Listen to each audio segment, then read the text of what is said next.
Theodore Ssekikubo. When we had the election on 17th, we were leading up to around 9 p.m. Now that's when terror was unleashed. But even before that, you remember they made sure there was communication blackout. They vandalized all telephone masts of Remiyaga, Ntusi, Chera, Nabitanga. All telephone masts were vandalized. So there was a communication blackout. Yes, and that is not Rwashandi's capacity. That is not the capability of General Rwashandi, no. I think some other forces took over this election. And you could see gun-wielding operatives, soldiers of the UPDF. They are the ones who grabbed the people's mandate. Of course, in the picture they put General Rwashandi. But General Rwashandi is just a picture. But the UPDF, commanded by General Muhoozi, are the ones that grabbed the people's mandate. Finally. Finally, achogedde nti General Muhoozi ali mabega wa Rwashande. Ati bwogamba General Muhoozi ali mabega wa Rwashande, kiba kitegeeza General Museveni ali mabega wa Rwashande bakugobye ate ng'oli mwana waabwe.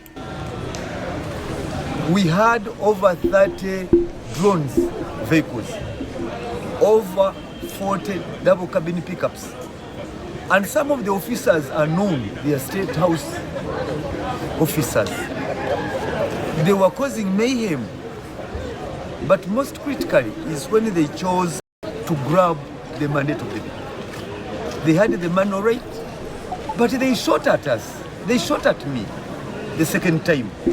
The first time, Lieutenant Ziwa killed Fred Sembus, injuring my finger in the process. And some other young man called Moses Tibingana.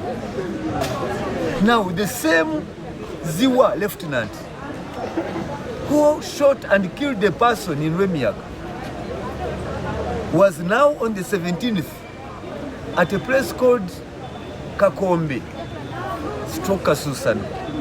Again was the one in action. So where do you find that impunity? Of course, he has the backing of the Chief of Defense Forces. Wow. And very unfortunate. But worse, they have manipulated the intelligence report to the president, because I learned that the president was informed that it is Ssekikubo and his people who attacked the army. False. Liars, liars, liars. They fabricate reports, intelligence reports to the president. This country, by the way, is in bigger trouble. Because if the president could get to know the facts, they were using AI to manipulate a dead man's hand that he died while still holding a stone. And yet the president is aware that they can have you in a photo at your wedding, whereas you've never been wedded. They can have you at an aeroplane, whereas you've never boarded any single plane. This is how they used AI to give a false report to the president. I want to assure Ugandans, and I want to assure the president, that we are law-abiding. But why is the army getting involved in the politics of the people and their democracy? Why is the president sending brothers who want to kill me? I have a communication here. We voted on 17th. But on 16th, I was forced to come back here to ask Tanga. And even I met the Secretary General, Todwong, because I had also gotten intelligence reports that they intend to kill me at the Tally Center. I came here to ask them, I'm dying tomorrow. I put it to them. They say they're going to beef up security. Of course, they did not. But three things are coming up. The grabbing of the people's mandate by the army, the military, this is very clear. Number two, the brutality meted out on the people, people's lives, are being lost. So far in Remiaga, we have lost 2 people. 2 persons in Remiaga. One died of bullet shots of Lieutenant Ziwa, and another one of sticks. He was caned in the night, and he died, and he has been buried today. So what we are going through is this cycle of violence. But for those of you who know President Museveni, for the soldier to use a gun paid for by the taxpayers, he kills and he continues deployed in service, continues deployed in the area. I think Lieutenant Ziwa was brought with a mission to have me killed. And indeed what you saw on that day. Ssekikubo Theodore kankusekerereko muganda wange kubanga oli muganda wa Museveni ba mwana wa Museveni ekyo naawe okimanyi okitegedde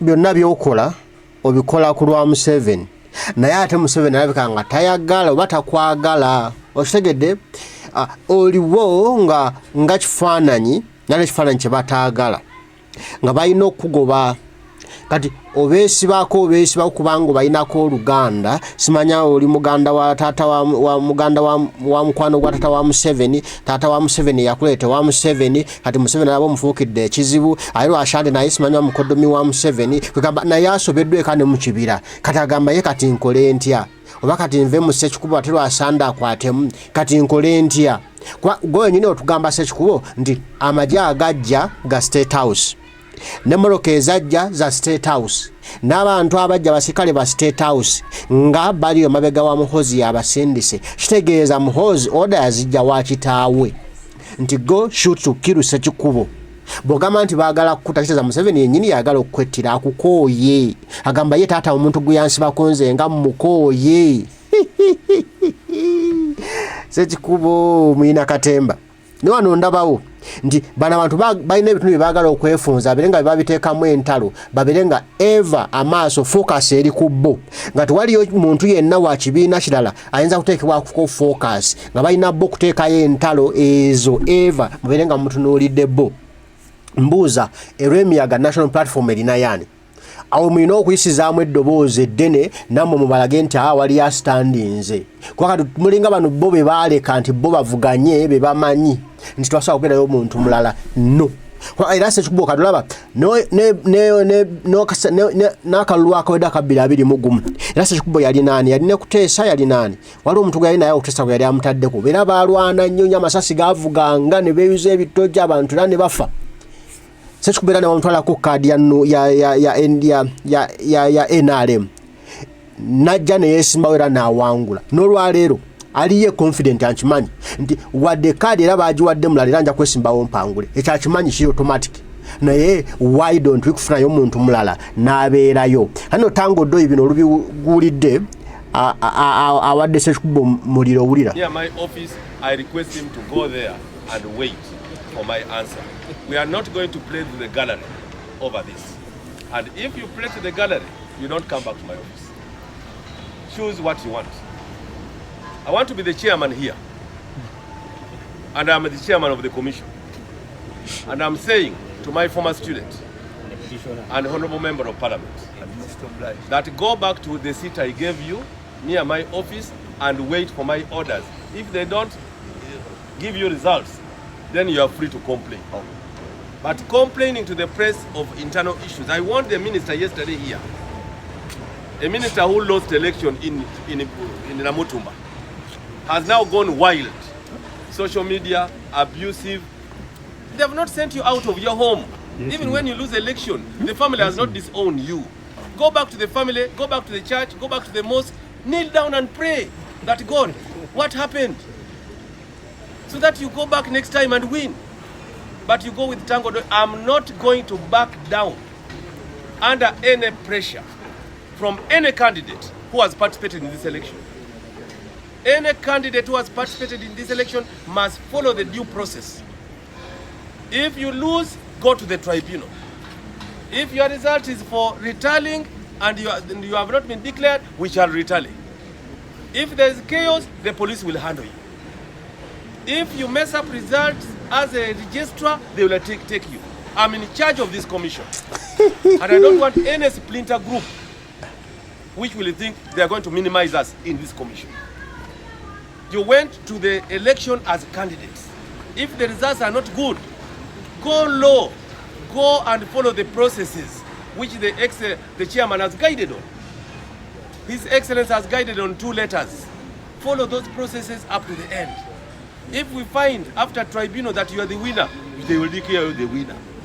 But you don't go parading yourself as if you are bigger than NRM, bigger than the country. Oh. The NRM was founded by Fronasa members. Okay? And Ssekikubo was among them. They have been in their party for 60 years in the struggle. Now we who have joined, who are 44 years, 24 years of age, are destroying the party by going to the press on the negatives, which can be solved internally. Wow. Even Ssekikubo is among love those Fronasas. Mwalimu kaka fananye ka Ssekikubo nga ine Museveni nga bakajambu yinza. Kati ngambo ta muno mubatandika NRM teyalimu. Yalimu. Mumulabira ono omusajja mukulu Ssekikubo oyo gwe mulaba.